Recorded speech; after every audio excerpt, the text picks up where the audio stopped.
ఆంధ్రప్రదేశ్ రాష్ట్ర ముఖ్యమంత్రి నారా చంద్రబాబు నాయుడిని టీడీపీ రాష్ట్ర కార్యదర్శి కుప్పం నియోజకవర్గ బలిజ అధ్యక్షులు గోపీనాథ్ మర్యాదపూర్వకంగా కలిశారు. నియోజకవర్గంలో గాజుల బలిజ కులస్తులకు ఓబీసీ సర్టిఫికేట్ ఇవ్వాలన్న విషయాన్ని ఆయన సీఎం దృష్టికి తీసుకెళ్లారు. అలాగే కుప్పం నియోజకవర్గంలో బలిజ కులస్తులకు కేటాయించిన 2 ఎకరాల 46 సెంట్ల భూమికి నిధులు కేటాయించాలని కోరారు. రాష్ట్ర ముఖ్యమంత్రి చంద్రబాబు నాయుడు ఈ విషయాలపై సానుకూలంగా స్పందించారని గోపీనాథ్ తెలిపారు.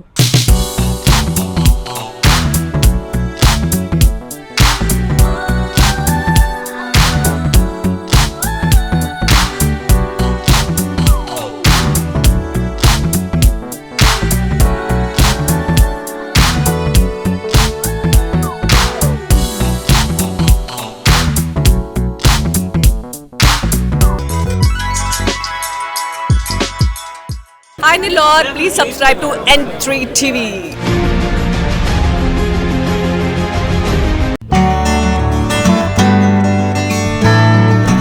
వెంకటగిరిలోని మన చైత్ర హాస్పిటల్ నందు అత్యాధునిక వైద్య పరికరాలతో చిన్నపిల్లలకు మెరుగైన వైద్య సేవలు, పెద్దలకు థైరాయిడ్, అధిక రక్తపోటు, మధుమేహం, విష జ్వరాలు, సాధారణ ఆడవారి సమస్యలకు ఆధునిక వైద్యం అందుబాటులో కలదు. తమ హాస్పిటల్లో డాక్టర్ సుమన్ ఎంబీబీఎస్, డిఎన్బి చిన్నపిల్లల వైద్య నిపుణులు మరియు PGPN Boston University children specialist మరియు doctor M Swapnasudha MBBS FIDM sugar వ్యాధి నిపుణులు మరియు జనరల్ ఫిజిషియన్లచే మెరుగైన వైద్య సేవలు అందించడం జరుగుతుంది. చైత్ర హాస్పిటల్, ఎంఆర్ఓ ఆఫీసు ఎదురు, కాశీపేట, వెంకటగిరి పట్టణం, తిరుపతి జిల్లా.